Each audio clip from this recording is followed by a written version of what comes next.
Voilà. Apparemment, ça marche. Et Ah. comment tu peux vérifier? Attends, on va Euh, vérifier. En haut à gauche, normalement. En haut à gauche de ton écran, il y a écrit la réunion est diffusée maintenant en direct sur Facebook. Normalement, Ouais. sur la page ou le compte que tu as Ah ouais, connecté, c'est bon. Ouais, ouais, c'est normalement, on est bon. en Là, ligne. il y a le... Ouais, ça marche. Hello tout le monde. Salut Baptiste. Hello, hello. Merci pour ces petits conseils stratégiques, enfin techniques plutôt, Baptiste, parce que on fait pour la première fois la, la, la visio sur Zoom. Donc, du coup, c'est une première pour moi. Je ne savais pas qu'on pouvait faire ça, donc on en apprend tous les jours. Mais alors, du coup, puisque c'est tout nouveau, tout ça, est-ce qu'on voit les commentaires, etc., Baptiste? Alors, moi, ce que je fais, et je le fais en direct là, c'est que je me suis ouvert le live sur le téléphone. Ouais, Voilà. c'est ce que je suis en train de faire aussi, Comme du ça, tu coup. es sûr de rien rater. Je pense qu'avec Zoom, il y a moyen de le faire, mais Ah merde, ça, il faut que je coupe là-dessus. Hop là. Hello, coucou Eugénie. Eugénie, est-ce que tu peux nous dire si tout est OK pour toi, si tout fonctionne, s'il te plaît? Ouais, du coup, je vais mettre mon téléphone là. Hop là.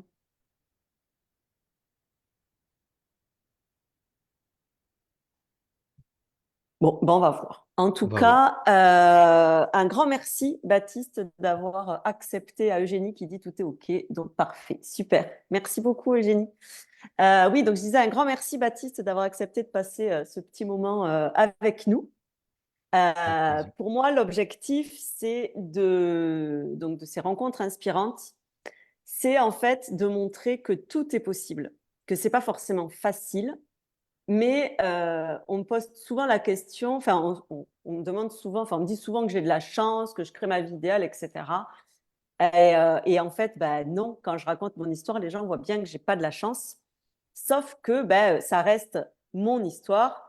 Et bien évidemment, pour la plupart des gens, c'est super facile de répondre: ah ben oui, mais toi, tu avais un peu de sous, ouais, mais toi, tu es seul, ouais, mais toi. Enfin, on peut trouver toujours toutes les excuses du monde. Et du coup, mon objectif avec ces rencontres inspirantes, c'est de montrer en fait les parcours différents des personnes. Alors moi, mon gros kiff et ma grande mission, c'est de créer la plus grande communauté de gens détendus du bulbe au monde. Donc du coup, bon, il faut rallier quand même du monde à cette cause-là. Et on me demande souvent, c'est quoi être détendu du bulbe? Donc en fait, l'objectif aussi, ça va être que tu nous racontes un petit peu, ben, c'est quoi pour toi être détendu du bulbe aujourd'hui dans ta vie, mais surtout, enfin, comment tu étais avant et qu'est-ce qui s'est passé pour en arriver là? Parce que bien évidemment, on est comme tout le monde, on a tous des passages de vie pourris, voilà, comme tout le monde. Sauf qu'à un moment donné, ben, c'est qu'est-ce qu'on décide de faire de ces passages-là et comment. Et le but, c'est vraiment que peu importe l'excuse que les gens qui nous regardent ont aujourd'hui dans leur vie, ben, avec les différentes interviews, puissent se dire, ah ben voilà, moi je suis précisément dans ce cas-là. Et en fait, bah, le gars, il l'a fait. Donc, si lui, il l'a fait, moi aussi, je peux le faire. Et c'est ce que moi, on me dit tout le temps après mes drôles de conf, c'est ah bah ouais, mais si toi, tu peux le faire, moi aussi, je peux le faire, en fait. Et oui, oui, oui. Donc, un grand merci de nous partager tout ça, Baptiste. Mais déjà, pour commencer, je vais te laisser bah, te présenter, nous dire un petit peu bah, qui tu es, ce que tu fais, et, ce que tu as envie de partager. Ça marche. Bah, écoute, déjà, merci de l'accueil. C'est trop bien. Je sens qu'il y a bonne ambiance ici. Alors, du coup, pour me présenter rapidement, donc, je m'appelle Baptiste. Je suis consultant en gamification pour les entrepreneurs. Donc, mon travail, littéralement, c'est de mettre du jeu dans des trucs qui sont sérieux et qui n'ont, au premier abord, aucun rapport avec le jeu. Donc, en particulier le business, le marketing, la vente, les pubs, etc., etc. Donc, moi, je suis le gars qui rend ça marrant, en fait. Au niveau du parcours, très rapidement, du coup, j'ai grandi à Monaco dans l'argent, mais sans forcément avoir de l'argent parce que c'est juste mon père en fait qui travaillait là-bas. Donc, on avait un domicile de fonction. Donc, j'ai grandi dans ça et j'ai vu que l'argent, ça rend pas nécessairement super heureux en vrai pour avoir vu et même fréquenter des gens ultra riches, pas les riches du web qui font quelques millions. Moi, je parle de Russes qui font quelques milliards. Donc, c'est vraiment encore un autre niveau. Donc, j'ai vu le haut niveau de ce que c'est avoir de l'argent et j'ai vu que tout n'était pas très rose en fait à ce niveau-là. Euh, et j'ai compris que avec mon parcours étape par étape, ce qui va importer, c'est le plaisir que tu prends à générer les résultats que tu veux, plus que les résultats que tu veux seul. C'est-à-dire que combien de fois j'ai entendu des entrepreneurs dire, voilà, moi, mon objectif aujourd'hui, c'est faire 10 000 € par mois, c'est faire telle somme, c'est impacter tel nombre de personnes, etc. Et en fait, ils ne regardent pas le comment. Et donc, ils se mettent à copier des gens qui ont les résultats, mais qui sont passés par des chemins qui ne sont pas agréables pour eux. Euh, Par exemple, des gens qui vont se mettre à dire, voilà, moi je veux 10 000 par mois, donc je vais faire un énorme tunnel de vente extrêmement complexe, alors que c'est pas la manière qui serait la plus facile pour eux parce qu'elle n'est pas amusante pour eux. Donc voilà, moi je suis le gars en fait qui va venir te trouver l'axe de jeu qui est fait pour toi et qui va t'amener au résultat que tu as envie d'avoir. Donc si tu veux faire 10 000 balles par mois, je vais regarder quel joueur tu es et ce joueur-là, comment est-ce qu'il s'amuse et quel est le chemin pour lui pour arriver jusqu'à ces 10 000 € par mois, par exemple. Après, c'est valable pour plein d'objectifs. Voilà, je ne sais pas si Oui. ça répond bien à ta question. Mais si, mais j'adore parce que moi, je dis toujours que la vie est un jeu. Moi, ma priorité dans la vie, alors bien évidemment, je vis dans un monde matériel comme tout le monde, donc j'ai besoin de gagner de l'argent, forcément. Mais mon objectif dans la vie, c'est de kiffer. C'est de kiffer, c'est de passer des joyeux moments avec des gens sympas, etc. Et d'ailleurs, mon objectif, c'est de créer la plus grande communauté de gens détendus du bulbe au monde avec qui, en fait, quand tu croises les gens, tu te marres, c'est sympa. Et ça, pour ça, ben, il faut arrêter d'être sérieux, en fait. Il faut arrêter de prendre notre vie au sérieux. Et ce que je trouve génial dans ton concept, alors juste, je vais faire une petite parenthèse pour dire comment on s'est découvert. En fait, moi, j'ai découvert Baptiste grâce à Noémie Foucard, que j'ai eu la chance, avec qui j'ai eu la chance de passer une rencontre inspirante le mois dernier, puisque Noémie avait créé l'événement Je ne suis pas entrepreneur pour me faire chier, suite à notre rencontre et à nos discussions, etc. Et donc, Baptiste était un intervenant également sur cet événement qui a depuis malheureusement été annulé. Mais ça faisait plus kiffer Noémie. Donc, voilà un exemple concret du truc, c'est que bah, voilà, quand ça te fait chier, ne le fais pas en fait. Et trouve les façons qui te font kiffer. Et c'est en faisant ce qui te fait kiffer que tu vas générer des résultats en fait, qu'ils soient financiers ou autres. Et donc, bah forcément, quand j'ai vu ton profil et cette histoire de gamification de ton business, etc., j'ai trouvé ça génial parce que c'est vrai que bah, l'entrepreneuriat, c'est un sujet sérieux, entre guillemets. Alors moi, bon, bah, c'est sûr qu'avec les concepts que je crée, je ne suis pas trop dans cette catégorie-là, mais en tout cas, parce que voilà, moi, j'ai compris qu'en fait, il n'y a qu'en m'amusant que je suis bonne, en fait. Mais parce que voilà, mon profil de joueur, c'est la nana qui kiffe tout le temps. Sinon, enfin, voilà, dès que ça la fait chier, elle le fait pas en fait. Donc forcément, quand tu ne fais pas les actions, tu ne peux pas espérer des résultats. Donc, bah, il faut pallier à ça et trouver des façons de faire qui me font kiffer. Et je souhaite vraiment à tout le monde d'arriver en fait à ça parce que pour moi, c'est la base. Si tu t'amuses pas, ça sert à quoi en fait? Ça sert à quoi? Donc, C'est ouais, clair. carrément, moi, je suis fan de ce que tu proposes. Et puis après, je suis aussi, enfin, j'ai suivi un petit peu tes derniers posts et tout ça, où tu parles aussi du masculin. Enfin, voilà, il y a tout un tas de choses qui se mêlent à tout ça, en fait, parce que, OK, on est entrepreneur, mais on est aussi des humains avec des cheminements personnels et des compréhensions au fur et à mesure de notre évolution. Et je trouve que c'est hyper intéressant de pouvoir lier en fait tout ça dans nos vies sans que ça soit cloisonné. Et ça, j'ai trouvé ça hyper intéressant aussi de voir que tu es sur une thématique business, entrepreneuriat avec la gamification, mais que de l'autre côté, tu n'hésites pas à parler de ce que tu découvres en termes de masculin, en termes de ton cheminement perso, parce que, euh, parce que pour moi, tout est lié. Et du coup, je trouve ça très intéressant d'avoir des rencontres inspirantes avec des profils qui osent en fait être eux-mêmes pleinement tout le temps. Et c'est assez rare finalement, même C'est s'il pour y en ça a de qu'il y plus en a, plus. c'est pour ça qu'il y a très peu d'entrepreneurs qui réussissent. Et en fait, pour rebondir sur ce que tu dis, si tu me permets, Bien sûr. Je parlais de masculinité et enfin, j'ai parlé de plein de sujets qui n'ont rien à voir avec le business. Si on va sur mon mur, je dirais qu'un post sur trois n'a rien à faire sur mon mur si j'étais une entreprise classique.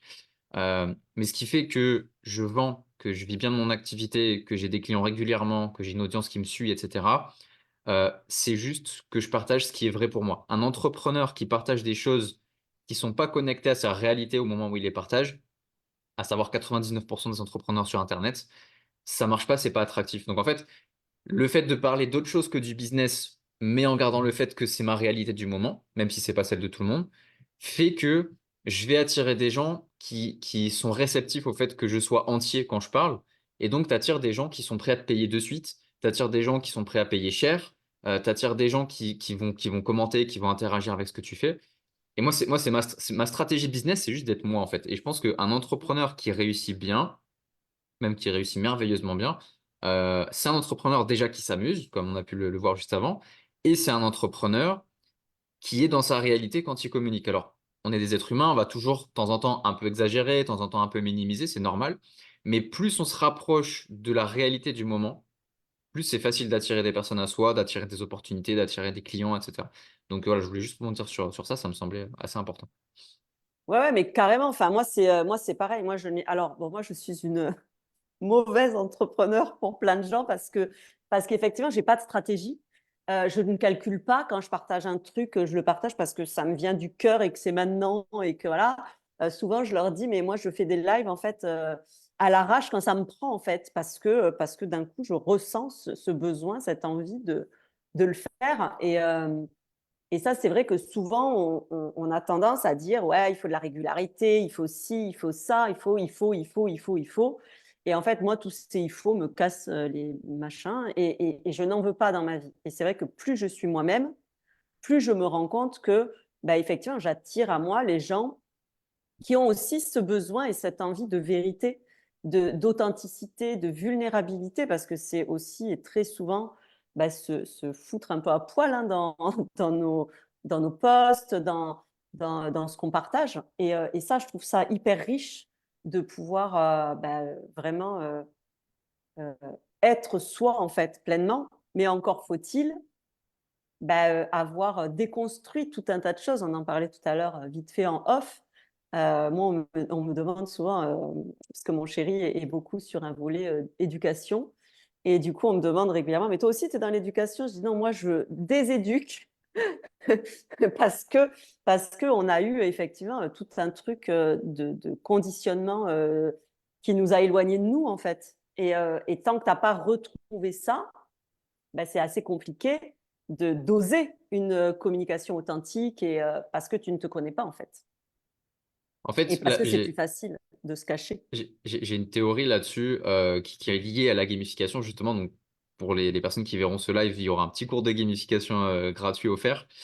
Euh, il y a quatre typologies de joueurs. Il y a les tueurs, il y a les explorateurs, il y a les socialisateurs et il y a les accomplisseurs. Donc, chacun a une manière de s'amuser et en business, c'est réplicable. Chaque entrepreneur a une manière de faire.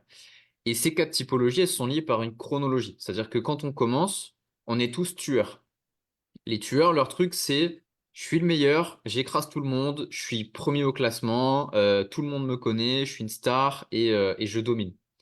Et la plupart des entrepreneurs sont bloqués là-dedans. C'est des gens qui sont à fond dans la discipline, dans le forcing, dans la dureté, dans la vente agressive, etc. Donc, je pense qu'on commence tous plus ou moins par ça, parce que c'est là où, quand on arrive, en fait, on arrive dans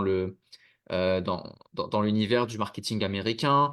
On a les Tony Robbins, on a les David Laroche, on a les Franck Mm. Nicolas, on a les trucs comme ça. Ils ont leur clientèle, c'est très bien, je respecte, mais voilà, moi, je suis pas Oui, très fan de ces personnes-là. Et on commence tous comme ça. Et petit à petit, quand on voit que ça marche pas pour nous, et ça se manifeste avec des burn-out, ça se manifeste avec des crises de sens, ça se manifeste avec des disputes, ça se manifeste avec des baisses de vente qui sont bien énervées, etc. On se met à explorer.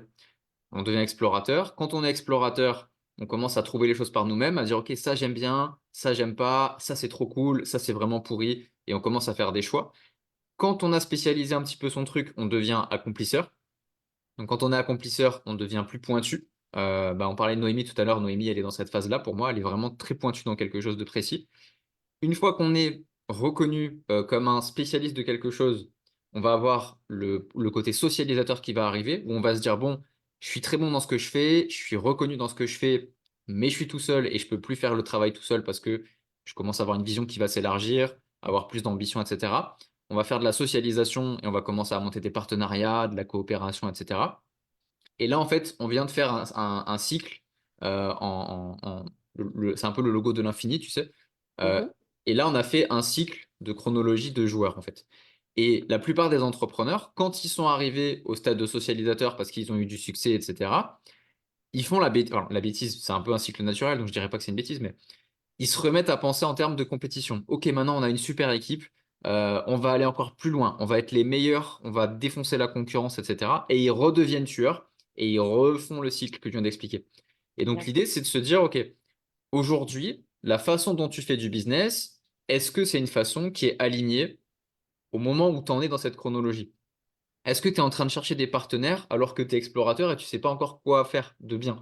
Est-ce que tu es en pleine discipline, en train de te forcer à faire des trucs alors que tu es déjà pointu dans quelque chose et que tu n'aurais que des petits effets de levier à mettre en place? Et la plupart des entrepreneurs, je dirais même, ouais, la grande majorité des entrepreneurs que je peux accompagner, c'est juste des gens qui jouent à un jeu qui n'est pas le leur. Ils jouent à un jeu qui ne leur correspond pas. C'est des footballeurs, mais ils font du basket. En fait, littéralement, c'est ça. Et ça se reconnaît à 10 000 kilomètres sur Facebook, sur YouTube, etc. Un entrepreneur qui n'est pas exactement à sa place, il émet une espèce de vibration énergétique qui est reconnaissable de ouf. C'est pas palpable, mais juste on se dit, putain, lui, je sens que il n'est pas Oui, exactement à son espace. Il parle pas exactement de ce dont il pourrait parler, ou peut-être pas de la bonne manière, ou peut-être pas avec les bons formats, etc. Et les entrepreneurs qui fonctionnent extrêmement bien, c'est des gens qui sont à leur place et qui jouent à un jeu qui leur correspond. Donc la question que je pose aux personnes qui verront ce live maintenant ou en replay, c'est juste, mhm. est-ce que vous jouez à un jeu qui correspond à l'entrepreneur que vous êtes, à la personne que vous êtes? Et si vous êtes au clair là-dessus, il y a tout qui va bien se passer. En fait, tout va être facile. Si tout n'est pas facile aujourd'hui, c'est que vous jouez pas au bon jeu. En fait, voilà, c'était juste le petite tergiversion. Ouais, ouais, mais c'est hyper intéressant. C'est hyper intéressant, en tout cas, bah, pour ceux qui sont dans le milieu entrepreneurial. Mais, euh, mais oui, enfin, moi, je dis toujours, notamment aux nanas que j'accompagne aussi, qui font partie de la tribu, quand bah, ça fonctionne pas comme elles veulent, etc., je leur dis, mais en fait, arrête d'essayer de faire quelque chose pour ton business. Regarde à l'intérieur de toi où tu en es, qu'est-ce que tu veux vraiment et est-ce que c'est cohérent ou pas. Et très souvent, bah, il y a un manque de cohérence en fait. Et du coup, bah, enfin, ça fonctionne pas. En tout cas, c'est dur, ouais, voilà, tu travailles dans le dur, quoi. Et moi, c'est un truc qui sort complètement de ma réalité aujourd'hui, mais ça n'a pas toujours été le cas, hein, bien évidemment. Et du coup, bah, ça nous fait le lien aussi, peut-être, Baptiste, avec bah, ce que tu disais de comment tu as grandi, etc. Et peut-être que voilà, on va rentrer dans le vif du sujet aussi. Déjà aujourd'hui, pour toi, quand tu entends le terme détendu du bulbe, pour toi, ça veut dire quoi? Moi, le synonyme, ce serait le mot détachement. C'est un mot qui a fait énormément sens et aujourd'hui encore, ça fait énormément sens pour moi. Le fait d'être détaché. J'en parle dans mon bouquin, justement, il y a une phrase, et je la répète souvent quand je suis en conférence, je la fais répéter au public, etc. C'est plus tu t'en bats les couilles que ça marche, plus ça marche.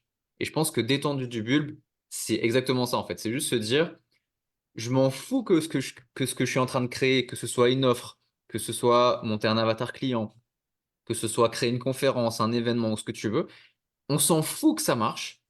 Juste, est-ce que c'est marrant de le faire?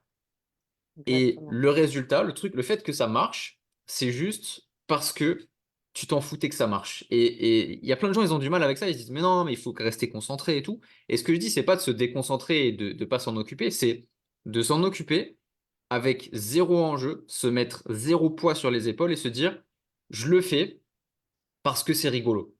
Parce que même si ça se pète la gueule, ça va être marrant et ça va me faire un truc à raconter à mes potes dans 5 ou 6 ans autour d'un barbecue.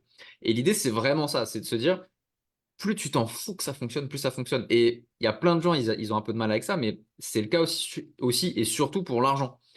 Combien de fois, j'y pense parce que j'ai des clients en coaching qui ont eu cette problématique-là, ils me disaient, ouais, mais mon offre, il faut qu'elle marche, mon lancement, il faut que ça fonctionne, il faut que ça se vende, il faut que je fasse tel chiffre, etc. Je dis, mais arrête de te casser les couilles comme ça. Fais ton offre, fais-toi marrer pendant ton offre, fais un format qui te plaît, vise des personnes qui te plaisent, fais une promesse qui te convient, qui t'amuse, etc. Tu lances et tu verras bien. Est-ce que tu crois qu'Elon Musk, il s'occupe de voir si tout fonctionne à merveille, etc. Si c'était le cas, alors je dis ça, mais en fait, je me piège tout seul avec ma question parce que quand je vois Elon Musk, juste physiquement, tu sens que son sang, c'est du Red Bull, qu'il en peut plus, il a des cernes, on dirait des poches de pantalon, enfin, ça Il va n'est pas pas. dans le kiff quand même. Il n'est pas vraiment dans le kiff. Mm. Et il a un business model qui est de bah, juste, je me crame, en fait. Et moi, je souhaite à aucun entrepreneur d'avoir la vie d'Elon Musk. Il y en a plein, ça les fait rêver d'être Elon Musk. Non, mais non, non, non. Ce qui les font rêver, c'est le pognon qui gagne. C'est Ouais, tout. ouais, mais tu peux Eh faire oui, autant de mais du pognon coup, avec autre ben, chose, quoi. mais c'est ça qui est intéressant. C'est ça qui Ouais, est c'est clair. intéressant. Ce qui les fait rêver, c'est pas d'avoir sa vie, c'est d'avoir le compte en banque. Mais effectivement, le compte en banque aujourd'hui, enfin, moi, je suis vraiment dans cette croyance-là que tu peux l'avoir effectivement en kiffant. Et Je vois pas comment tu peux l'avoir sans kiffer. Je pense qu'il y a une manière. Je pense qu'Elon Musk, il a du plaisir, mais qui correspond pas à notre vision du plaisir. Et donc, on se dit, il a pas de plaisir. C'est-à-dire que sa manière de jouer, c'est de se péter la santé, c'est de faire des journées de 15 ou 16 heures, c'est de se droguer au Coca-Cola, au café ou je sais pas trop quoi. C'est un comportement de tueur dans les typologies de joueurs. Il y a des joueurs, leur ouais. plaisir, c'est de se casser la tête. Euh, Moi, je suis plus dans l'exploration et dans l'accomplissement. J'aime bien être de mon côté, tester plein de trucs et voir un peu ce que ça donne. Et du coup, ça me correspond pas à sa façon de s'amuser. Mais il y a plein d'entrepreneurs, ils ont du plaisir à ça. Et le jour où Elon Musk, il va nous taper un burn-out, il s'en rappellera toute sa vie. Et c'est sûr qu'il dira, bon, je vends tout, je me casse, je Mmh. prends une île. Petite note rigolote, c'est qu'il a déjà une île. Voilà, je dis ça comme ça. Je vais prendre une île, je vais m'isoler, je vais oublier le reste du monde et je vais faire ma vie tranquille, je vais profiter un peu. Parce que bon, c'est bon, je le mérite. Un jour, c'est sûr, il va faire ça. Il va faire un move comme ça. Ou alors, tu vas apprendre qu'il est mort dans une chambre d'hôtel parce qu'il a fait une overdose de je sais pas quelle boisson surcaféinée. Donc, il y a vraiment cette notion de t'es quel entrepreneur, t'es quel joueur, et quand tu connectes les deux identités, ça donne quoi et ce quoi, comment est-ce que tu l'appliques dans ton activité en fait. Et c'est ça qui fait que tu réussis et que tu fais de la thune. Enfin, Mais pour moi, moi, je suis complètement d'accord avec toi là quand tu parles de plus tu t'en bats les couilles, mieux c'est en fait, parce que moi, je l'ai vraiment vu avec ce que je crée aujourd'hui, puisque bah, tout est parti en fait d'un truc à la con, c'est-à-dire qu'à un moment donné, je me suis dit, bah, on n'est pas sur Terre pour en chier. À la base, c'était juste une conférence. Après, c'est devenu la tribu des inspiratrices. Donc aujourd'hui, je forme et je coach des nanas à faire la même drôle de conf que moi, mais avec leur propre histoire. Mais ça, c'est venu parce qu'il y a une nana qui m'a dit, ouais, moi, j'aimerais bien que tu m'aides pour faire un truc un peu comme toi. Et en fait, je suis partie dans un délire parce que je venais de faire une tournée toute seule. Et là, je me suis dit, oh ouais, on va partir en tournée, on va louer un bus, on va le floquer, on n'est pas sur Terre pour en chier. Et on va aller rencontrer les gens, leur filer nos good vibes, etc. Et en fait, plus j'étais dans ma connerie, plus elle était, oh ouais, oh ouais, oh ouais, c'est trop cool. Et en fait, assez rapidement, bah, il y a eu plusieurs nanas qui nous ont rejointes et avec qui on a vécu cette folle aventure l'été dernier. Et en parallèle de ça, je me disais, mais en fait, je disais toujours, moi, je veux créer la plus grande communauté de gens détendus du bulbe au monde. Et donc, un jour, je me suis dit, bah, crée ta chaîne YouTube et commence à interviewer des gens, enfin, à faire des rencontres inspirantes comme ça. Et puis voilà, parce que toi, ça te fait kiffer. Et à partir du moment où j'ai osé, parce que sur le coup, je me suis dit, non, t'es pas sérieuse. Quand même, créer la plus grande communauté de gens détendus du bulbe au monde, bon, c'est pas ça qui va te faire bouffer. Enfin, après, on a nos mécanismes aussi hein, qui se mettent en route, de dire, bah ouais, mais bon, j'ai quand même un gamin à nourrir, j'ai un loyer à payer, enfin voilà, j'ai une vie à. Et donc là, effectivement, on retombe dans ce mécanisme de peur, de se dire, non, attends, pour gagner de la thune, il faut faire quoi? Et en fait, moi, j'ai décidé à un moment donné de laisser ce truc-là de côté. Et donc, ça rejoint complètement ce que tu dis. Et j'ai décidé de m'amuser.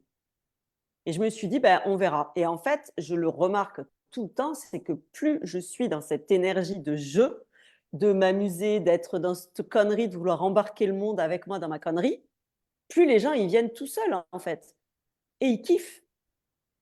Et effectivement, pour moi, c'est aujourd'hui la seule, la seule entre guillemets, je sais pas d'autres mots, mais la seule contrainte que je m'impose, c'est de m'amuser, ce qui est quand même un peu paradoxal, Il y a pire. mais en gros, c'est ça, quoi. En gros, c'est ça. Parce que je me rends compte qu'effectivement, ça fonctionne. Ça En fonctionne. fait, si tu regardes pourquoi ça fonctionne, pour la simple et bonne raison que tu t'adresses plus à l'adulte en face de toi, mais ton enfant à l'intérieur s'adresse à l'enfant à l'intérieur de la personne en face de toi. Il n'y a rien de plus difficile que de dire non à un enfant qui te demande de jouer avec lui parce que lui, il a super envie de s'amuser avec toi. C'est extrêmement dur de refuser ça à un gamin. Pourquoi? Parce que il parle à l'enfant qui est en toi. Si c'est un jeu qui te plaît, si par exemple, moi j'aime bien le foot et que le gamin il vient me voir, il me fait ouais, viens, on fait un petit foot et tout, on a 10 minutes, j'ai un ballon, on fait 2-3 tirs au but et tout. Il y a 99% de chances que tu dises oui parce que son enfant a parlé à ton enfant. Et nous, c'est pareil en tant qu'entrepreneur. Pourquoi est-ce qu'on est attractif quand on s'amuse? Parce qu'on parle aux enfants, en fait. On n'est plus dans cette relation de l'entrepreneur vend un produit ou un service à un client qui va acheter et faire une transaction financière. C'est que des mots qui sont chiants. Là, c'est un gamin qui s'éclate, qui veut jouer avec un autre gamin à un jeu qui est marrant, qui est original, qui est stylé, qui est attractif, etc. Ça change complètement l'énergie du truc. Bah oui. Et moi j'ai des clients, des fois, ils m'envoient des photos de leur virement. Ouais, salut Baptiste, j'ai fait un virement. Putain, j'ai kiffé te payer. Bah, très bien, c'est cool. Et pourquoi? Tout simplement parce que il y avait une partie jeu où j'ai rendu le paiement amusant. J'ai dit, voilà, si tu fais le paiement avant telle date, par exemple, ça c'est une manière de faire. Si tu as je sais pas, si tu as un client qui paye en retard. Combien d'entrepreneurs vont dire, bon, moi, ça me casse les couilles, les clients qui payent en retard, ils me respectent pas, ils respectent pas mon temps, ils respectent pas mon argent. Ils vont râler, ils vont faire un post où ils sont en colère, etc. Je dis ça parce que moi-même, je le faisais avant. Euh, Maintenant, moi, j'ai d'autres manières de faire. C'est que quand j'ai un client qui me dit, salut Baptiste, bon, écoute, je suis un peu à la bourse sur le paiement, je suis un peu en galère, etc. Ok, est-ce que tu es chaud? On joue au paiement. Donc, très simple, tu me dois, par exemple, je sais pas, 1000 euros avant le 15 du mois.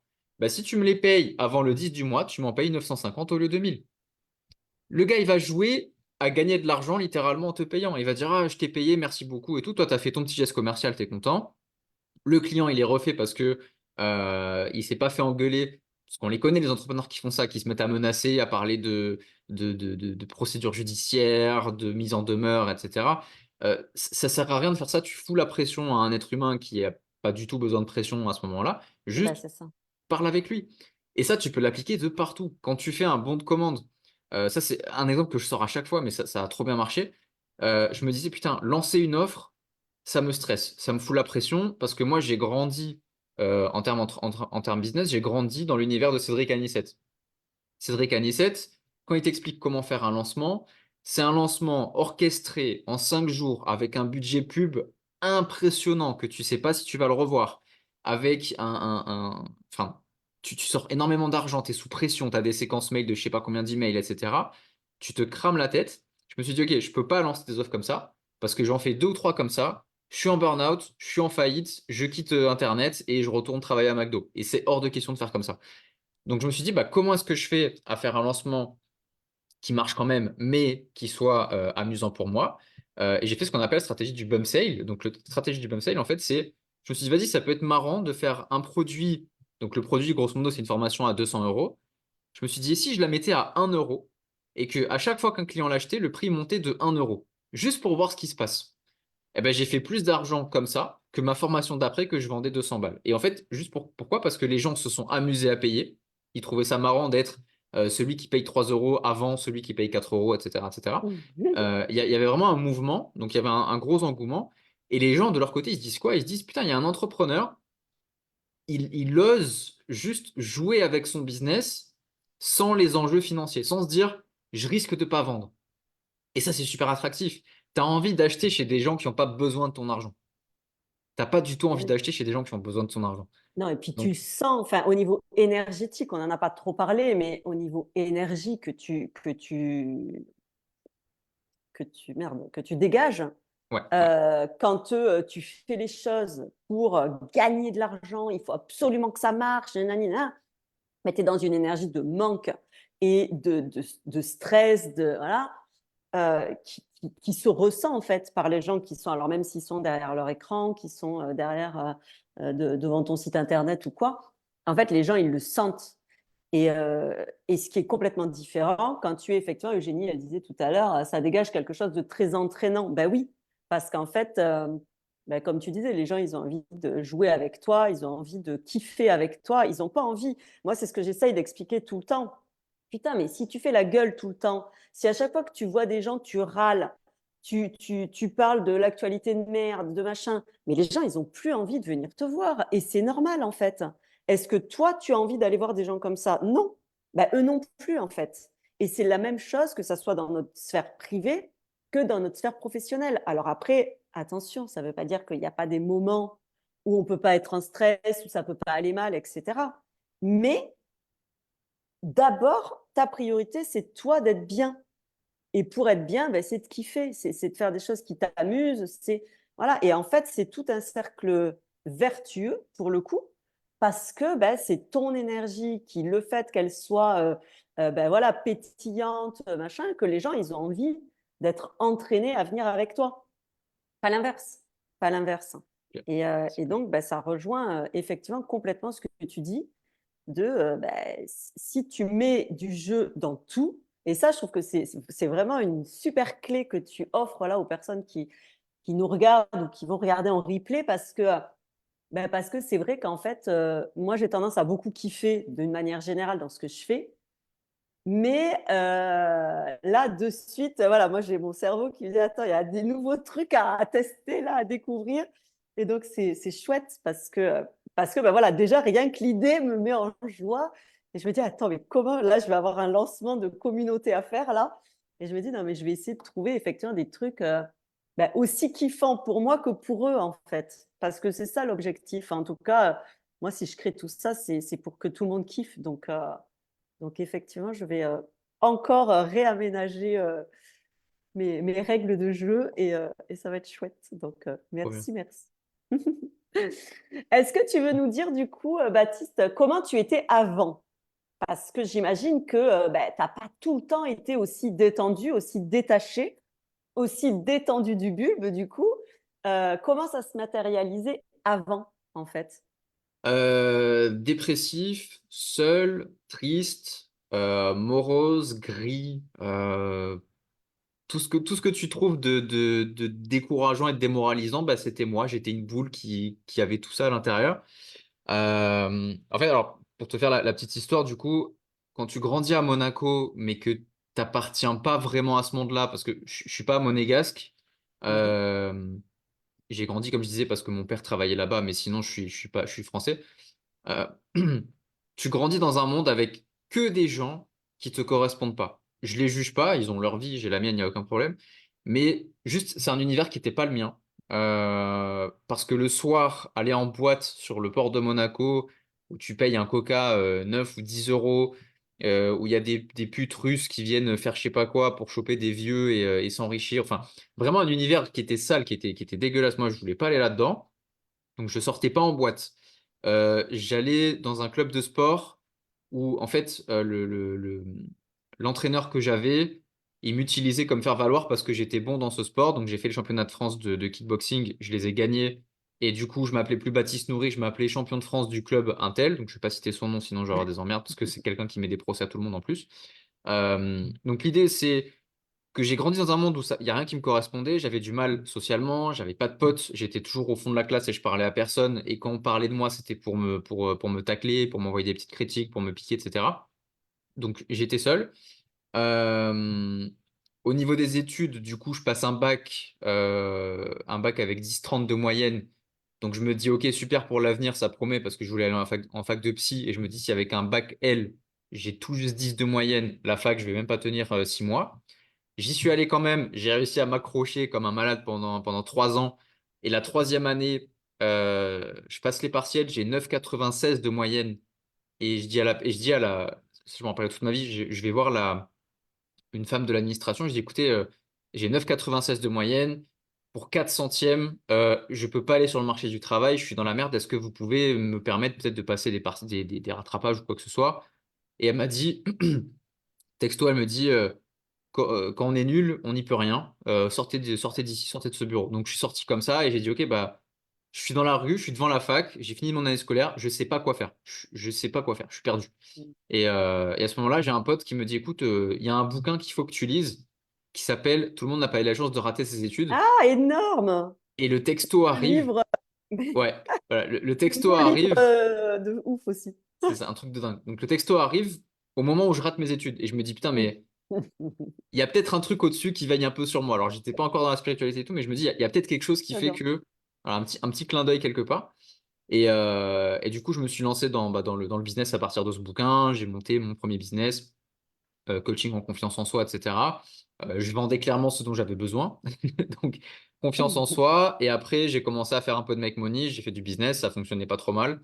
Mais je me suis cramé. Gros burn-out aussi parce que j'ai appris qu'il fallait bosser 10 heures par jour. J'ai appris qu'il fallait absolument payer de la publicité avec des budgets pas possibles. J'ai appris qu'il fallait vendre Ah des ouais. trucs high ticket. J'ai appris tout ce qu'il faut désapprendre en fait. Donc, j'ai désappris.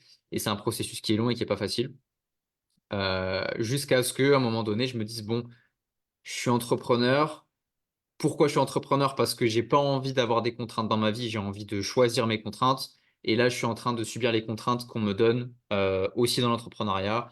La manière de vendre, la manière de parler aux gens, la manière de faire du contenu. J'en ai marre qu'on me dise quoi faire. Et en fait, c'est à partir de là où je me suis dit, je lance un gros programme. J'ai monté une équipe. J'ai fait un lancement à 50 000 balles. Et en fait, j'ai tellement mal géré mon argent que je me suis retrouvé à moins je sais pas combien parce que je me disais merde, il fallait que je paye l'équipe. J'ai mal payé mon équipe. Il fallait que je paye les frais de l'entreprise et que je paye les frais du programme. Et après, il fallait que je paye les impôts. Et les impôts, quand tu lances un programme qui cartonne en janvier et que les impôts ils te tombent dessus en décembre, tu as tout le temps d'oublier. Et donc, décembre, je sature vraiment, mais grosse crise existentielle. Je suis complètement saturé. Je sais plus quoi faire. Je me dis putain, je suis dans la merde et tout. Et c'est là où il y a le gros déclic où je me dis bah écoute, je suis dans la merde. J'ai plus de thunes, je sais plus quoi faire, je sais pas avec quoi je vais remplir le frigo. Eh ben, je vais faire un truc qui me plaît. Quitte à être dans la merde, bah autant crever avec le sourire, entre guillemets. Et donc, je commence à écrire un bouquin qui s'appelle Entrepreneur du kiff. Le bouquin, il cartonne. Je remplis mes frigos à nouveau. Et il y a tout qui se débloque et je me dis en fait, ok, je crois que j'ai compris quelque chose. Quand tu fais quelque chose à partir du désir et à partir du plaisir, et plus à partir de la peur et du manque, ça Mm. fonctionne naturellement parce que tu attires les gens qui sont prêts à payer pour ça. Et il y a tout qui s'est débloqué comme ça. Donc, de tout seul, enfin, j'ai vraiment galéré, j'étais tout seul, j'avais pas de potes, j'avais rien pour m'aider, etc. Il m'a fallu un gros burn-out et il m'a fallu écouter que des conneries pour prendre conscience que il faut d'abord passer par moi en fait, pas écouter comme un aveugle tous les autres. Donc moi je fais très très attention à ces coachs qui disent voilà juste tu te tais, t'écoutes et t'appliques ce qu'on te dit et ça marchera. C'est la pire connerie à faire en fait. C'est d'abord tu t'écoutes toi et ensuite après avoir filtré ce qu'on te dit, tu dis ok ça je prends, ça je laisse.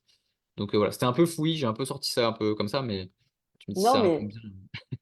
mais c'est très drôle parce que, en fait, ton histoire, ça m'a fait penser à. C'est un mixte de l'histoire de mon chéri et de la mienne. Et c'est assez bizarre, du coup, parce que bah, lui, il a grandi avenue Montaigne à Paris, mais parce que sa mère était gardienne d'immeuble.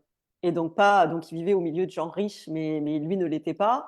Il a été champion de France de kung-fu. Enfin, il y a plein de trucs comme ça qui sont assez marrants. Et par contre, après, lui, il a très vite compris parce qu'il a très vite été dans le développement personnel, etc. Donc, le plus important, c'était lui de kiffer, etc. Donc, lui, il a vraiment bifurqué là-dessus. Il a eu aussi les profs sympas qui lui ont dit t'es nul et tu feras jamais rien de ta vie. Enfin, il y en a même un qui lui a dit qu'il finirait SDF quand même. Ça fait Et plaisir. donc après, par contre, c'est là où, du coup, après, dans ton histoire, ça bascule sur moi avec le livre Tout le monde n'a pas eu la chance d'avoir raté ses études d'Olivier Roland. Pour moi, ça a été ma révélation parce que j'en parle dans ma conférence en disant, mais pour moi, j'ai découvert un monde parallèle. Ouais, J'ai découvert en fait un monde où il y a plein de gens qui vivent autrement, qui kiffent leur vie et qui vivent un entrepreneuriat différent, d'où ils veulent, comme ils veulent, quand ils veulent, etc. Et moi, à cette époque-là, j'étais chef d'entreprise déjà, parce que moi, j'ai quasiment toujours été à mon compte, mais j'étais dans le chef d'entreprise classique, enfin dans l'entrepreneuriat classique. Je travaillais du lundi au vendredi, de 8h à 18h, je faisais tout ce qu'il fallait, enfin voilà. Mais en fait, je m'imposais quelque part des trucs qui n'avaient pas lieu d'être, enfin, déjà, et qu'en plus, qui me faisaient chier. Et j'ai fini par faire un bore-out, donc perte de sens, ennui profond et perte de sens. C'est là où je suis tombée sur le livre d'Olivier Rouland. Et c'est là où j'ai commencé, moi, à déconstruire aussi tout ce que j'avais appris. Parce que, bah, comme toi, j'ai fait les formations de marketing, j'ai fait voilà, les trucs. J'avais même eu une nana qui avait fait un truc en lancement orchestré comme ça. Et en fait, elle a fini en burn-out, la nana. J'avais acheté un programme à 1700 balles, je crois. Et en fait, elle a explosé en plein vol parce qu'en fait, c'était de la merde, quoi, ce qu'on lui faisait faire, parce que je pense qu'elle était chapeautée par des mecs, un peu comme tu as cité tout à l'heure, des grosses têtes là qui font des lancements orchestrés, des machins là. Et, euh, et donc moi, il a fallu aussi que je déconstruise vraiment tout ça pour, à un moment donné, me dire, mais en fait, fais avec qui tu es, quoi. Fais avec qui tu es. Et je n'ai jamais autant kiffé de tout mon passé d'entrepreneur à faire ce que je fais parce que quand tu es pleinement toi, bah, ça attire effectivement facilement. Et puis tu te crames pas, quoi. Tu te crames pas. Ouais, Ce qui c'est est quand clair. même. Parce que moi, c'est pareil. Des fois, on me dit, tu fais quoi dans la vie? Et moi, j'aime à répondre que je suis à la retraite. On me dit, ah bon, déjà? T'as quel âge? Ben, 41 ans. Ah, et t'es déjà à la retraite? Ben, je dis, ben, oui, dans le sens où on attend tous la retraite pour faire ce qui nous fait kiffer. Faire ce qu'on veut, quand on Bien veut, vu, avec qui on veut. Ben, moi, je suis à la retraite. bien vu, Je bien fais vu. ça aujourd'hui. Alors après, et je pourrais du coup faire ça toute ma vie, en fait, puisque ça me fait kiffer. Donc oui, c'est assez marrant de voir que ton parcours, c'est un mixte entre le parcours de mon chéri et le mien. Ouais, j'ai Et testé les deux du coup. bah ouais, non, mais bah oui, oui, oui, mais c'est chouette de voir. Et puis enfin, moi, ce que j'ai à cœur de montrer aussi, c'est forcément de toute manière, il me semble que tous les parcours de gens qui sont bah, un peu là, comme nous, dans notre état d'esprit, etc., c'est qu'à un moment donné, ils ont eu des vies de merde. Ils ont subi. Si tu n'as pas subi dans ta vie, tu ne peux pas aller vers ça. C'est clair. Tu vas rester sur une vie de surface. Mm. Mais tu vas pas à un moment donné te dire, non, mais là, j'en ai ras le cul, en fait. C'est ce que tu disais. J'étais tellement en bas qu'en fait, à un moment donné, tu t'es dit, bon, bah maintenant, à part kiffer, de toute manière, autant mourir. Voilà, c'est comme quand on dit les galères sont plus belles au soleil. Bah oui, clairement. Clairement, c'est vrai. Quand déjà tu te lèves, la météo, elle est cool. Bon, bah, t'as beau être dans la merde, Au moins, il fait quand beau. même. Bah, il fait beau. Bah non, C'est clair. mais c'est hyper important, en fait. Et donc, bah, quand tu es dans la merde, dans ce que tu fais, enfin, dans ta vie en général, au moins cherche des trucs qui te font kiffer. Parce qu'en fait, c'est ça qui va te permettre de sortir de tout ça. Et je trouve que c'est génial d'offrir cette clé-là aujourd'hui parce que la plupart des gens, bah, quand ils sont dans la merde, ils vont aller chercher des solutions qui ne leur correspondent pas et ils vont encore plus se retrouver dans un truc parce que machin, il a dit ça, parce que bidule, il a dit ça et que c'est comme ça qu'il faut faire. Mais non, en fait. Non. En fait, il faut faire comme tu es toi. Et pour faire comme tu es toi, ben, ça demande effectivement de déconstruire tout ce que tu n'es pas et tout ce que tu as appris qui ne te correspond pas en fait. Et tu disais très justement, après, à un moment donné, il faut écouter ce qu'on nous dit, il faut, voilà, mais après, il faut passer à la moulinette. Moi, j'ai eu une année 2020 apocalyptique. Je crois que j'ai passé toutes mes croyances au peigne fin pendant toute cette année-là. C'est-à-dire qu'à chaque fois qu'il y avait un truc qui arrivait, je me disais, mais d'où ça sort ça? Je suis d'accord avec ça me plaît, je garde pas. Et en fait, et petit à petit, ben en fait, j'ai décidé de mes propres croyances. Alors, ça ne veut pas dire que j'ai plus de croyances limitantes, hein, bien évidemment, je reste humaine. Mais je me suis amusée à faire ça pendant toute une année, à chaque fois de me poser la question, mais pourquoi on dit ça en fait? Et est-ce que ça me sert? Et Non, ça ne tu me vois, sert moi, pas, ça dégage. j'ai une réserve sur ça parce que pour moi, croyance limitante, ça n'existe pas. Enfin, je crois que croire aux croyances limitantes, c'est une croyance limitante. C'est-à-dire que on a grandi dans cette idée qu'il y a des croyances cool et des croyances pas cool qui vont nous aider ou qui vont pas nous aider. Mais en fait, toutes les croyances, elles sont là pour nous aider, elles nous protègent de quelque chose. Et quand tu te mets à aimer toutes les croyances, il n'y a plus de notion de croyance limitante. C'est-à-dire que on pourrait se dire que euh, moi, je vends pas mes offres chères parce que les gens y perçoivent pas la valeur. ça pourrait être une croyance limitante. Mais elle te protège de vendre un truc trop cher, de vendre de la merde à des gens qui en ont pas besoin. Et je me dis que si si on arrêtait de croire que les croyances limitantes existent, parce que ça fait partie des dogmes qu'on apprend dans le dev perso Mmh. classique. Tout le monde nous dit, ouais, il y a des croyances limitantes, des croyances aidantes, etc. Non, il y a juste des croyances, tu crois ou tu crois pas. Chaque croyance est là pour t'aider, est là pour t'apporter quelque chose. Et à un moment donné, tu peux juste dire au revoir à une croyance parce que elle ne t'aide plus comme tu as envie qu'elle t'aide. Mais Intéressant. ouais, je trouve ça limitant en fait de dire. Alors, je dis pas ça en mode je te coach, attention, hein, mais c'est vrai, c'est vraiment Non, non, mais écoute, moi, c'est une réserve je que j'ai. Ouais, prends. tu vois, c'est peut-être pour nous ouvrir la réflexion de se dire est-ce qu'il y a vraiment, est-ce que ça existe vraiment en fait? C'est une vraie question que je me pose. C'est est-ce qu'on a besoin de ça? Est-ce qu'on a besoin de croire qu'il y a des croyances qui sont là pour nous emmerder? Moi, je crois pas, en vrai. Je pose la question après, il y a Ouais, pas de, j'ai pas de non, non, réponse, mais hein. non, mais justement, c'est intéressant parce que ça ouvre à se poser la question. Moi, justement, je me dis que, par exemple, une grosse croyance qui m'énerve profondément, c'est il faut travailler dur. Il faut en chier, en fait, dans ton job pour gagner ta vie. Il faut travailler dur et machin. Et c'est vrai que ben, moi, ça, je me suis dit, mais en fait, voilà, c'est typiquement une croyance que j'ai transformée en me disant, enfin, que j'ai abandonné, en me disant, ben non, moi, j'ai pas envie, en fait, de subir ça. Moi, je décide de croire que je peux gagner de l'argent en m'amusant. Et donc, finalement, je transforme ma croyance et au lieu de subir une croyance limitante, ben, je vais me servir d'une croyance positive et qui va m'élever plutôt que me limiter. Mais effectivement, c'est peut-être Ce sera un débat. ça a été une graine qui a été semée. On verra ce que ça fera. Parce que ouais, si je garde cette croyance-là, parce que je la partage aussi, pour moi, c'est faux de croire qu'il faut travailler dur pour réussir. Mais quand tu crois ça, c'est une croyance qui est là pour t'aider à comprendre que la difficulté, c'est pas la nécessité. Donc, je suis d'accord avec toi sur le fond. Ouais, ouais. Bosser dur comme un débile, ça sert à rien, ça va juste te cramer. Mais tu as peut-être besoin de croire ça pour te cramer. Et te cramer, c'est le cadeau secret pour te dire maintenant tu Oui, vas faire ce qui te plaît, tu vois. Donc, oui. bon, moi je le vois un peu comme ça. Après, je pense qu'on est sur le Oui, fond, on oui, est mais d'accord, c'est parce vraiment sur que, la fin. bien sûr, oui, parce qu'en fait, c'est comme, bah, on va dire, les peurs. Les peurs, elles sont là pour nous protéger. Notre ego, il est là pour nous protéger, etc. Et de l'autre côté, on est aussi d'accord sur le fait que toutes les expériences nous amènent des cadeaux, plus ou moins mal emballés, c'est Ouais. vrai.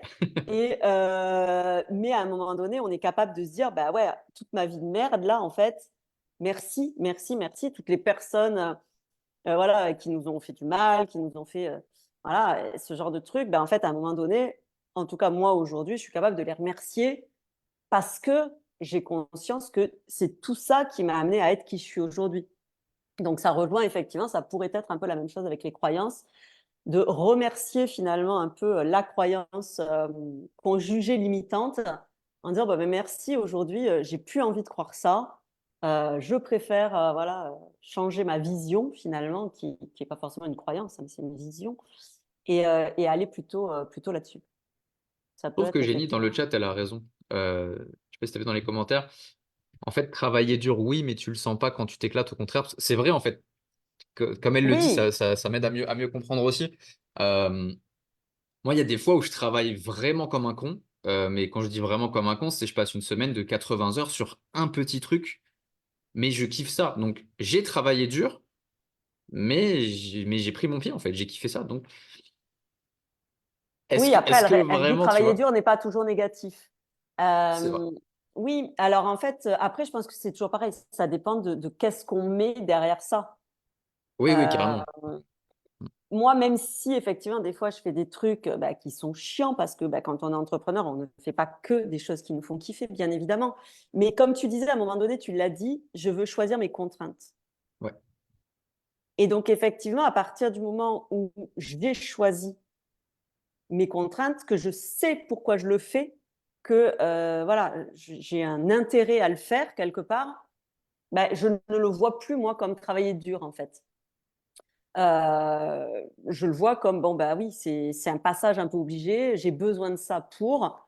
Bon, je vais essayer de le faire le plus possible dans la joie et la bonne humeur, ce qui ne marche pas tout le temps, hein, clairement. Là, en ce moment, je suis sur mon site internet avec des trucs à finaliser que je comprends rien. C'est de la technique, ça me saoule, c'est pas du tout mon domaine. Ça me saoule. Mais je sais qu'une fois que je l'aurai fait, je pourrai pleinement kiffer parce que ça sera mis en place et c'est ce qui va me permettre de kiffer. Donc après, c'est toujours pareil. On- c'est notre vision sur les choses qui doit changer. Le regard qu'on pose dessus, Peut-être la les mots, ouais, compréhension. peut-être les mots aussi qu'on pose dessus. Enfin, moi, j'avais Exactement. un Oui. client qui me disait ouais, je galère avec mes objectifs et tout. Je lui dis bah, c'est quoi tes objectifs? Il me dit ah, publier 3 posts par semaine. Je lui dis ouais, mais formuler comme ça, c'est pas sexy en fait. Par contre, transmettre un message excitant à ton audience au moins 3 fois dans la semaine pour les servir, si tu le dis comme ça, c'est pas la même vibration énergétique que tu mets dedans en fait. Donc c'est vrai que comment tu Oui. expliques ce que tu fais va changer ce que tu fais en fait. Oui, les mots sont super importants. Moi, c'est un truc que je découvre, mais j'ai l'impression en fait que, enfin moi, ça fait une dizaine d'années que je suis dans le développement personnel, que j'ai commencé à vraiment être dans tout ça. Euh, et forcément, on en apprend tout le temps. Enfin, on continue à grandir continuellement. Et là, moi, c'est un truc qui est apparu il n'y a pas très très longtemps, cette histoire de mots. Et c'est vrai que j'essaye de ne plus tourner mes phrases de façon négative. Des fois, j'écris un post. N'hésitez pas. Non, pas n'hésitez pas. Euh, Enfin, je cherche des tournures différentes pour essayer d'être toujours dans le côté positif. Et c'est vrai que, en fait, dans notre vie de tous les jours, on a tellement, tellement de trucs négatifs, en fait, qui viennent naturellement que c'est un vrai challenge aussi de les transformer. Mais on sait que c'est pour kiffer. Donc, Ça vaut le parce coup. qu'on connaît l'impact aujourd'hui. On connaît l'impact. C'est clair. Ouais. Ça va presque faire une heure déjà, Baptiste. C'était hyper intéressant. Est-ce que j'aimerais qu'on finisse par commencer aujourd'hui? Alors, bon, du coup, on a un peu des pistes hein, déjà. Tu nous as un peu dévoilé des trucs. Mais du coup, aujourd'hui, c'est quoi qui fait pour toi être détendu du bulbe? Comment ça se matérialise concrètement dans ta vie? En une phrase, je dirais, c'est écouter les conneries qui te passent par la tête et les mettre en application. J'adore. Voilà, ce serait un art, ce serait ça. Ce serait se dire, c'est quoi les dingueries qui te passent dans la tête? C'est quoi les trucs où tu te dis, mais c'est trop gros, c'est trop con, c'est trop stupide, c'est trop ceci, c'est trop cela. Mais que tu as 1% de toi qui se dit, sur un malentendu, il y a moyen de bien rigoler quand même. Et de les faire quand même. Voilà, pour moi, être détendu du bulle, c'est ça. Clairement, c'est ça. J'ai Et adoré. Ça me fait penser à une newsletter que tu as envoyée il n'y a pas longtemps. ah, les cailloux. Les cailloux.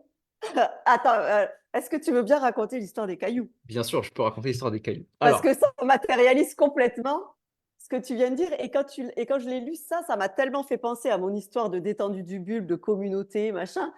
Non, mais oui, c'est génial.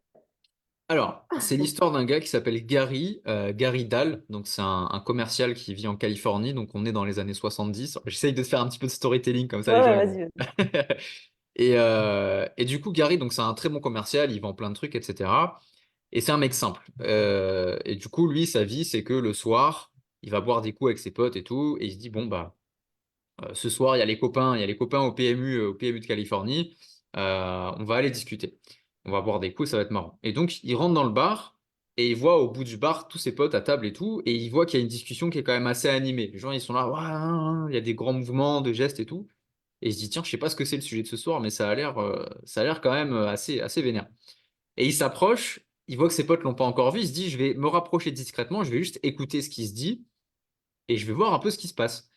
Et il écoute et il entend ses collègues qui se plaignent des animaux de compagnie. Alors, tu as le premier, il dit, voilà, moi, mon chat, il arrête pas de niquer mon canapé, j'en ai marre, il déchire tout. Son pote, il dit, ouais, mais moi, c'est le chien, il arrête pas de prendre les vêtements, de les foutre partout dans le jardin, j'en ai marre. L'autre, il a une perruche. L'oiseau, il arrête pas de se barrer, il se retrouve sur des câbles électriques, il fait n'importe quoi, etc. Un quatrième, il a des poissons. Moi, mon poisson, il meurt au bout de 2 jours, j'arrive pas à l'entretenir, c'est une galère. Et Gary, il sent qu'il y a une tension par rapport à ce sujet-là. Il se dit, bon, bah, voilà, je fais une petite blague et tout, ça va détendre un peu l'atmosphère. Il dit, ah, moi j'ai des cailloux. Moi, j'ai des cailloux de compagnie. Un caillou, c'est très sympa. Ça fait pas de bruit, ça mange pas, ça coûte rien, il y en a partout, etc. Et dans son cerveau, il y a un truc qui se fait comme ça. Il se dit, putain, mais est-ce que ça se ferait pas de vendre des cailloux de compagnie? Et donc, Le mec, il s'est dit, voilà, l'idée, elle est passée, tu vois, elle est passée dans sa tronche. Et il aurait pu se dire, bon, bah, c'était juste une blague comme ça pour déconner. Mais non, lui, le mec, il allait plus loin. Il s'est dit, bah, moi, je vais faire un business avec ça. Et il a commencé à vendre des cailloux de compagnie. Et donc, les cailloux de compagnie, c'est quoi? Si tu vas sur Internet et que tu tapes Pet Rocks, donc cailloux de compagnie, littéralement, bah, tu peux acheter ton petit caillou de compagnie. Donc, c'est un vrai, c'est un galet, quoi. C'est un petit caillou qui est dans une boîte. La boîte, il y a des trous pour qu'il puisse C'est énorme. respirer. Ça, c'est une dinguerie. Il y a des trous pour qu'il puisse respirer. Il y a le mode d'emploi pour le dresser. Donc, tu peux lui dire d'être debout, tu peux lui dire d'être assis ou tu peux lui dire reste. Voilà, donc, le caillou, il reste, il bouge pas. C'est complètement fou. Et le mec, en fait, a lancé ce business-là. Il te vend des cailloux. Donc, il va sur la plage, il trouve des beaux cailloux, il les met dans une boîte et il t'envoie ça chez toi. Tu payes, je crois que c'était 19 dollars, un truc comme ça. Il a cartonné, il a fait 1,7 million Énorme. la première année, je crois. Je sais pas si les chiffres sont exacts, mais plus d'1 million, ça c'est sûr. Pourquoi? Parce que le mec, il s'est dit, j'ai une idée qui est complètement con, mais vas-y, il y a 1% de moi qui se dit, peut-être ça va donner quelque chose. Et ça a donné quelque chose. Et des exemples comme ça, il y en a plein. Il y a un autre type aussi, alors j'en parlais dans le même mail, celui qui a inventé les frites, tu sais, les frites de piscine. Ah Alors lui, oui. il a fait une grosse connerie marketing, je vais en parler rapidement, mais c'est un gars, il bossait dans une usine de mousse, mousse chimique et tout, pour faire des isolations dans les toits, etc. Et à un moment donné, il y a une machine qui a buggé, et il s'est dit, putain, je vais perdre mon travail et tout, parce que quand tu as toute une chaîne de production qui est bloquée à cause de toi, bah forcément, tu vas te faire taper sur les doigts. Et ça faisait sortir des frites de mousse. Et il s'est dit, tiens, c'est marrant quand même, ça ressemble à un sabre laser et tout. Je vais en prendre pour les gosses, j'en ramène à la maison, on va jouer à la piscine, peut-être c'est rigolo. Il a testé, il les a filés à ses enfants et aux enfants des voisins. Forcément, les gamins, ils ont joué de ouf avec, ça a cartonné. Et il s'est dit, bon, je vais aller voir mon patron, je vais démissionner et je vais lancer une marque de frites de piscine. Donc, il a lancé. Aujourd'hui, je connais personne qui n'a pas une piscine sans frites de piscine. Il y en a partout, partout, partout. Le business, c'est un carton mondial. Et la seule connerie qu'il a fait marketingement, c'est qu'il n'a pas posé de licence dessus. Donc maintenant, si toi aujourd'hui tu veux vendre des frites de piscine, tu peux. Il y a pas une marque déposée parce que ça coûtait super cher à l'époque. Mais pareil, c'est un mec qui s'est dit, tiens, je joue au sabre laser avec de la mousse chimique, ça peut être rigolo. Vas-y, j'en fais un business. Et des trucs comme ça, il y en a plein, plein, plein, plein, plein. Ah ouais, Facebook, non, mais pareil. Enfin, c'est génial. Enfin, moi, j'ai plein de trucs. l'histoire du caillou, que le mec, il va pousser le truc pour faire quand même des trous dans le carton pour que le caillou respire. Non, mais c'est le genre de, enfin, c'est le genre d'histoire que moi, j'adore. Et le génie est excellent, faut pas négliger la connerie, mais surtout pas. Surtout pas. Et ça, c'est un super, c'est un super exemple pour illustrer tout ce qu'on vient de dire. Et ouais, en tout cas, moi, voilà, ça, c'est le genre de truc qui me fait bien marrer. Et je trouve ça ouf. Je trouve ça ouf que des trucs comme ça arrivent et puis vraiment, enfin, soient des grosses réussites, quoi. Mais le Et pire, enfin, c'est que c'est pas des exceptions. C'est qu'il y en a plein des comme ça, des histoires. Il y a des mecs qui vendent des feuilles, genre des feuilles d'arbres. Il y a des mecs qui vendent de la neige. Enfin, oui, enfin, moi, j'ai même pas les mots. non, mais c'est Des des fois, tellement génies c'est, de, ouais, de, c'est de- absurde, mais ça se vend de ouf. Donc, Ouais, ouais, ouais, dis, ben, c'est comme quoi on a de quoi faire tout en s'amusant. si un mec te vend un caillou 20 dollars, tu peux vendre ton coaching 500. Enfin, je veux dire, il y a pas de valeur ajoutée à un caillou. Donc, essaye des trucs et tu verras bien, quoi. Mais c'est Ah ouais, juste, ouais, bah, c'est clair. faut C'est le oser. message. Faut oser. Oui, oui, vraiment. Vraiment, moi, c'est ce qui ressort aujourd'hui beaucoup quand je raconte tout mon concept, tout ce que je fais aujourd'hui, un petit peu l'histoire de comment tout ça est arrivé. C'est ce qui ressort souvent. On me dit, mais en fait, mais comment t'en es arrivé là, en fait? Et en fait, ben, en suivant ma connerie, tout simplement. Et du coup, bah, ça fait partie du message que moi je diffuse en disant, mais si vous avez effectivement des idées à la con comme ça, j'enverrai les gens regarder notre vidéo pour l'histoire du caillou. Parce que vraiment, qu'est-ce qu'elle dit? Bon, ok, je ne briderai plus ma fille pour son élevage de cailloux. Ben voilà, Eugénie.